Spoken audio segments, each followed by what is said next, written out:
बिस्मिल्लाहिर्रहमानिर्रहीम। अस्सलाम वालेकुम नाज़रीन, मैं हूं लियाकत हुसैन और आप देख रहे हैं यूट्यूब चैनल। तो सबसे पहले तो बात कर लेते हैं हम कल जो एक हुकूमती इजलास चला तकरीबन 6 घंटे तक, उसकी कुछ चीज़ा तो मैंने आपको कल ही बता दी थी, लेकिन उसकी अब जो अंदरूनी कहानी खुल के आई है।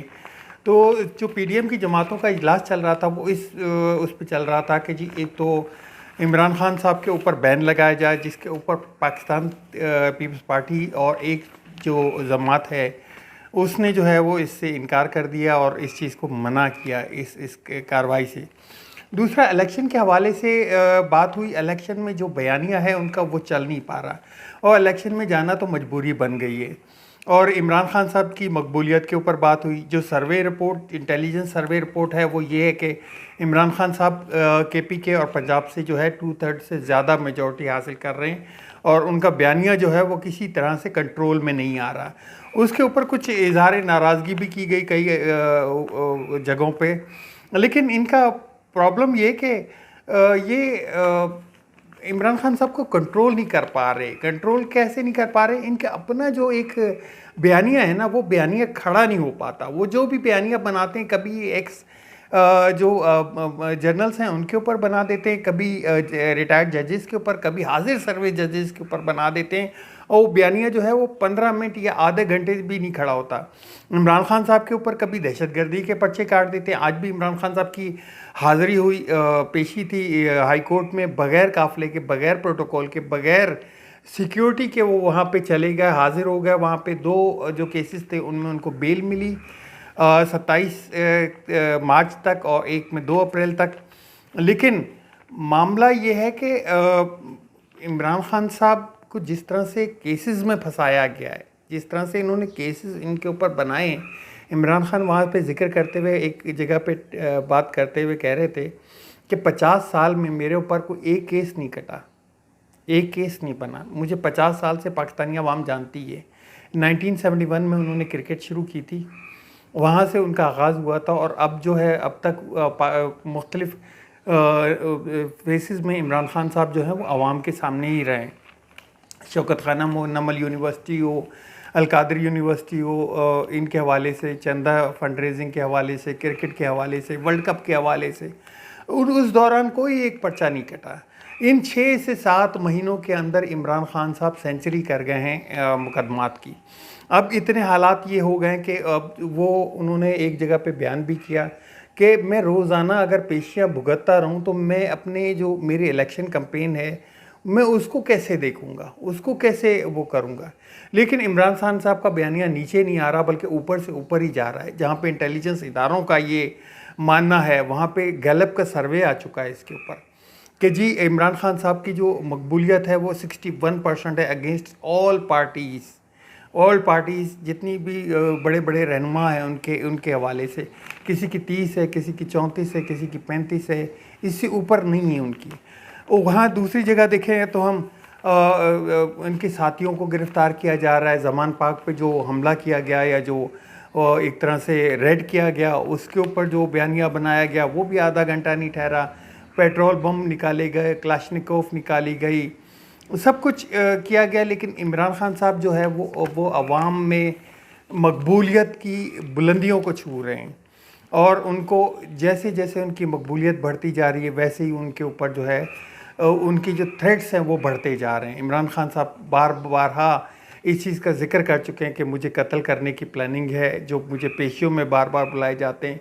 और उन्होंने 12 पाकिस्तान के जो सुप्रीम कोर्ट के जो जस्टिस हैं, जस्टिस अता बंदियाल, उनको ख़त भी लिखे, उनको रिक्वेस्ट भी की कि मुझे इन पेशियों के बजाय आप मुझे सिर्फ वीडियो लिंक से खिताब करने दें, मतलब वीडियो लिंक से मेरी जो पेशी है उसको कबूल करें और मैं सब जितने भी केसेस हैं मैं उन सब के ऊपर अपने आप को क्लियर करने के लिए तैयार हूँ, अपने सामने अपने उनके जवाबात देने के लिए तैयार हूँ।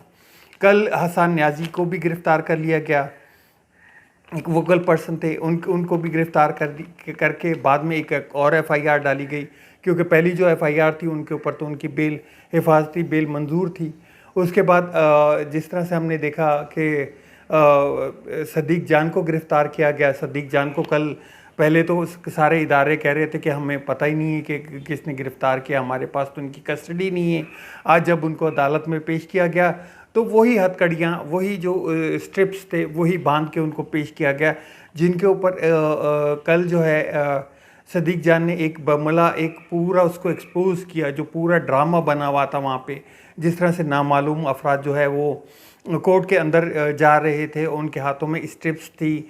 फिर जो एक वीडियो जो उनकी रिलीज़ की गई जिसके ऊपर उनको कहा गया कि जी ये जो है वहाँ पे छत पे क्या कर रहे थे, उन्होंने बताया कि मैं तो एक पुलिस वाले को हम लोग रेस्क्यू करके ऊपर ले गए, जिसके सांस बंद हो रहा था, खांसी उसको हो रही थी, तो उसने जब वो थोड़ा बहाल हुआ तो उसने वहाँ से शेलिंग शुरू कर दी। हम उसको मना कर रहे थे कि यार यहाँ से शेलिंग नहीं करो, जो हवा का रुख है वो हमारी तरफ है, वो भी हमारी तरफ आएगा, प्लस उसके अगेंस्ट में जो खतरा होगा वो भी हमारे ऊपर होगा।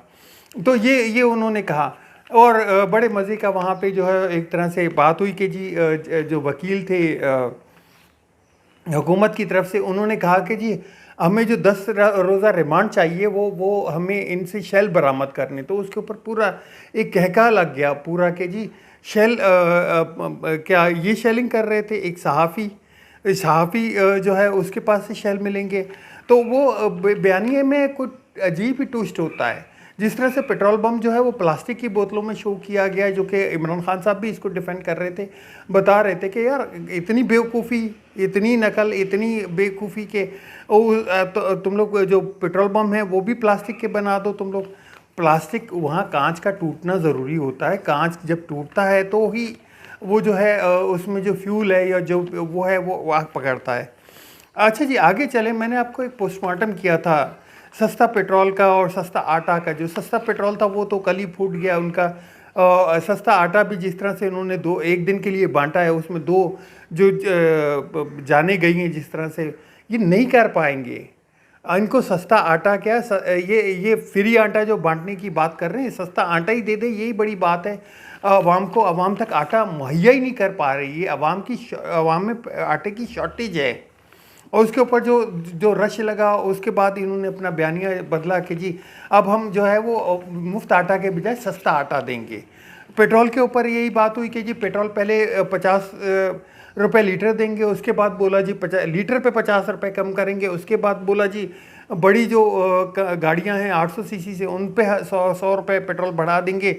आज IMF की तरफ से उन्होंने, ये हुकूमत का बयान है, IMF की तरफ से मुझे इसकी कोई कंफर्मेशन नहीं मिली है, लेकिन बताया ये जा रहा है कि जी IMF ने हमें इस चीज़ करने से भी रोक दिया गया है और हमारे ऊपर IMF जो है वो बात सवाल उठा दिए गए हैं। ये नहीं हो पाएगा इनसे, क्योंकि जो इस तरह से इकॉनमी का जो बेड़ा गर्क किया गया है, इकॉनमी को जिस तरह से खड्डे लाइन लगा दिया है इन्होंने, जो आप समझें कि ना तो ज़र मुबादला के ज़खायर हैं, ना कोई आपकी इनकम में इजाफा हो रहा है, ना कोई फैक्ट्रियां चल रही हैं, ना कोई एक्सपोर्ट का काम हो रहा है, ना कोई इंपोर्ट का काम हो रहा है। तो कैसे हो पाएगा ये? पेट्रोल डॉलर के प्राइसेस डेली ब डेली ऊपर जा रहे हैं, आप किस तरह से कंट्रोल करेंगे?